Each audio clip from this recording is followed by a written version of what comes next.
got a lot of young kids out in the south side and west sides of Chicago who really shouldn't be buying $150 sneakers because they should be spending a little bit of that money on books. Really popular shoe comes out, we have people setting up tents. That's what the hype seemed like what it's about. Tons of Adidas, Yeezys, there's a lot of Yeezy hype. There's no really like price to a shoe. We like to keep our customers kind of on their toes. It's kind of irrelevant, there's no like rhyme or reason to it.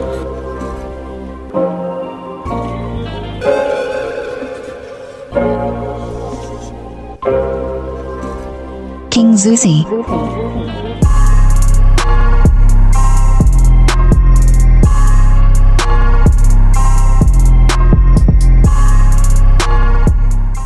Michael Jordan changed the sneaker game. From the Jordan 1 to the Jordan 31, his last, he created a massive culture and history behind his brand. That's why Chicago is the heart of sneaker culture for the Jordan shoe, and we decided to pack our bags, hop in the car, and go see it for ourselves. Me first? Yeah. Alright, I'm DJ. I work at Notre Shop here in Chicago. My favorite shoe is the Prada Spazzolatos from Fall Winter Collection 2014. Sweet. My name's Jose. I work at Notre Shop here in Chicago, from Chicago. My favorite sneaker is probably the Vans Old School. Kind of a tie between that and the Air Force One. My name's David Rasul Robinson. I work at St. Alfred and I'm from Chicago. My favorite sneaker, I don't know. Favorite sneaker ever might be either the black and red Jordan 1, retro Jordan 1, or the black cement Jordan 3. I guess if I had a favorite sneaker of all time. Hi, my name is Darius Anderson. I work at Adidas Sport Performance in the Watertown, Chicago.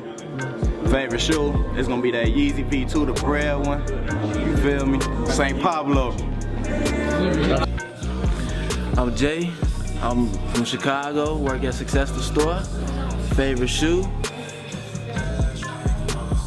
Let's go. Yeah, buddy, can't go wrong. Cool, so on release day, usually 2 days before a shoe, especially a really popular shoe, comes out, we have people setting up tents, we have people setting up chairs and they'll leave the chair, and if they come back and their chair's not there, it's a big issue. But basically, if you're a sneakerhead and a shoe's coming out, they're definitely waiting like 2 or 3 days before. Then obviously on launch day, everyone's at the door waiting for us to open. Sometimes we open early, depending on like the hype of the shoe, I guess. And then they all come in 10 at a time or 5 at a time, depending on the hype as well. But yeah, everyone's just really grateful to get their shoe, and if they miss out, obviously it's a big deal. But yeah, it's really cool to see like what it's like to be a sneakerhead and what the extent of what they do, especially living in Chicago and it's freezing cold. Like staying out and camping out 2 nights in a row just to get like sneakers. It's kind of crazy to me, but it makes sense. Sneakers are up here to me, like apparel and everything. I mean, it's cool, but sneakers are like right here to me. I feel like, even as a kid, you feel me? If you come to school with some dirty shoes, hey, you getting talked about. But you got some clean shoes, hey, you on. So sneaker culture to me, I feel like it's popping. Of course, the Jordan. Yeah. The Jordans is gonna always be there, the OG colorways. That's what the hype seemed like what it's about. And then with Adidas, you know, anything with a boost on it, it's been pretty much the hype. Everybody want it. Throw a Yeezy name on it, they want it. Jordan, Yeezy, anything OG, like phones, dope colorways.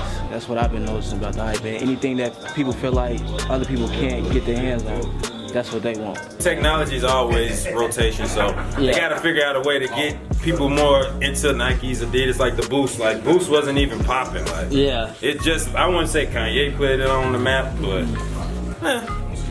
Kanye put it on the map. Yeah, he did. I think he did. He put it on the map. So yeah, man, I think the technology, the colorways, you know, the hype is cool. You know, just to keep the flavors going, just new models, just keep people thirsty.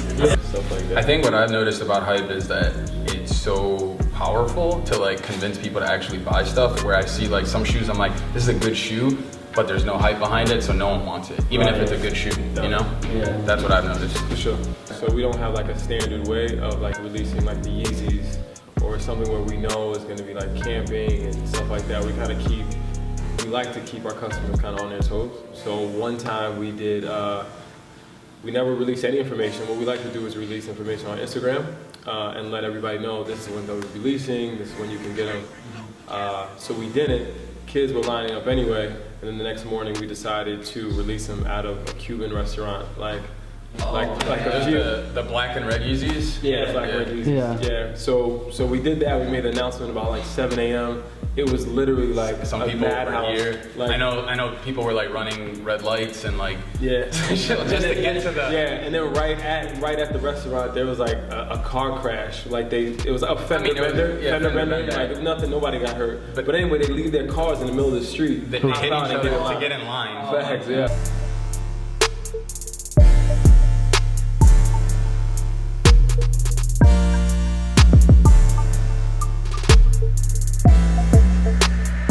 What I've learned, if anything, about I guess the excitement or energy around a sneakers or sneaker release or a shoe would be how it brings a lot of people together. That's one thing I've learned since I've been here.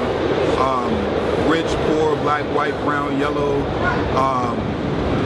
A lot of the older styles, older retro releases, with people are usually tied to a memory. Whether it's something like with me, whether it was a shoe I couldn't get when I was younger, or you see a player or someone in it, an older brother or a relative or whatever, that energy and those are tied to memories. You remember that as you get older, as you grow up, and that it has that value way beyond monetary value, way beyond value amongst your friends. It has that value that is in and of yourself. So one thing I've learned is that something as trivial as sneakers, as footwear, and everything surrounding it can bring a variety of people together that may normally not have spoken or even known in other groups, other people we know. I have friends that I know that they likely wouldn't know each other if it wasn't something as small as footwear or sneakers.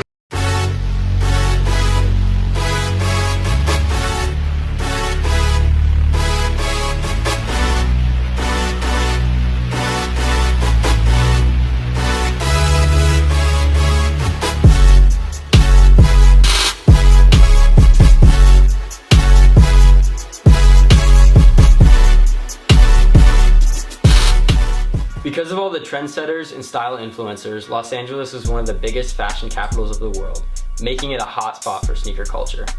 There are countless buy, sell, trade, resale shops, and sneaker boutiques, so we packed our bags and headed to LA.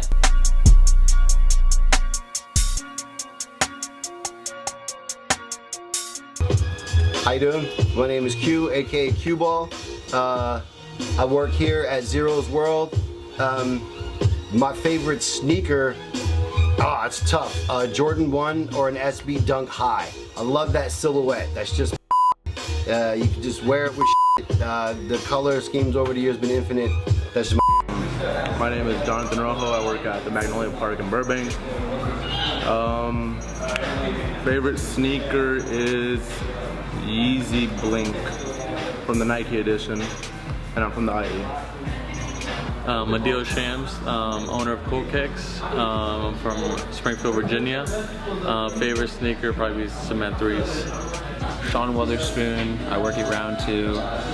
My favorite sneaker, I like Air Max a lot. I think like Nike Air Max is one of my favorite. My name is Lucas Frazier. I own Round 2, Hollywood, VA, Vintage, the Gallery, all that stuff. What was the last? I'm from Virginia, Charlottesville, Virginia. And my favorite sneaker, probably Air Max Plus TN. A lot of local celebrities, YouTubers, bloggers, miners, and they've really set a trend for a lot of young teens in LA. I think they affect it in the way that they're tastemakers, like you said. Like I think other people see what they wear and want to wear it. It doesn't really affect me just because I'm around sneakers all day, and I just like. I mean, I could see a random person wearing something and want a pair of them. It doesn't really matter who the person is who's wearing them. If I think they're sweet, I'm gonna think they're cool. You know. I think they really impact sneaker culture because that's who everyone sees, you know, like that's whose Instagrams you're looking at on social media. That's who, like, if you see him walking down the street, it's like, I don't know, the attention's there, you know, and you kind of want to emulate that. It makes you feel, you feel cool, you know, so I just feel like they have a big impact on it. And sometimes you want to look like your favorite rapper, or sometimes it's, for some guys, it's something they've been looking for since they were a little kid, or maybe you saw people wear when you were younger. I don't know, it's different things. I guess everyone has their reasons, you know? Yeah. Some people just want to waste money, some people have been waiting for that item, so it could be whatever. Yeah. I think it's like, I think those shoes connect them to the lifestyle that they want to live, and it's a way for you to like kind of like live a lifestyle that maybe it is your lifestyle, maybe it's not, but it's a way for you to connect with that lifestyle and the culture. What got me into sneakers was pretty much following the steps of my older brother. He was a big sneaker collector when I was like in middle school. It all started when I got a pair of, it was Nike SB Old Spice. That's what started like the whole, like my first pair, and then over the years continued. So it's been like 6th grade until now, so like almost like 10 years. In Virginia, it's more the sneaker world doesn't really follow Adidas or not. It's more like Foamposites and Jordans. On the west coast of LA, it's more like Supreme, collabs, tons of Adidas, Yeezys. It's a lot of Yeezy hype.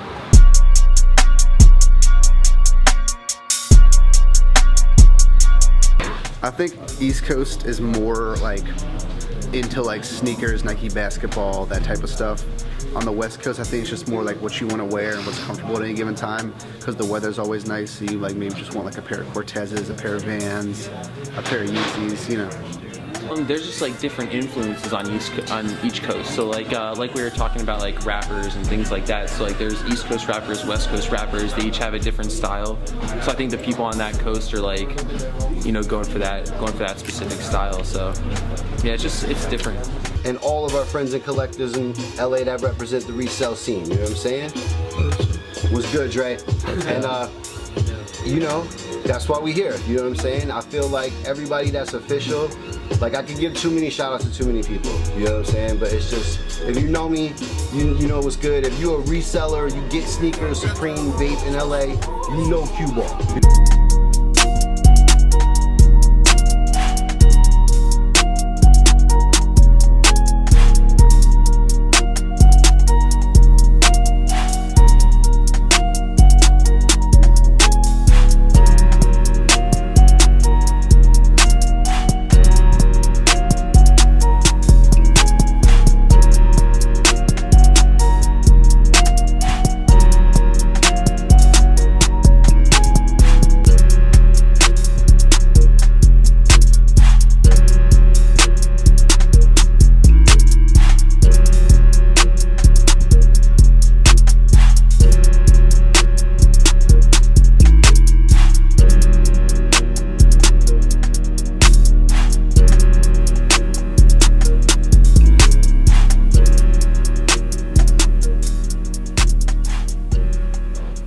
A sneaker is not just something you put on your foot, it is a lifestyle.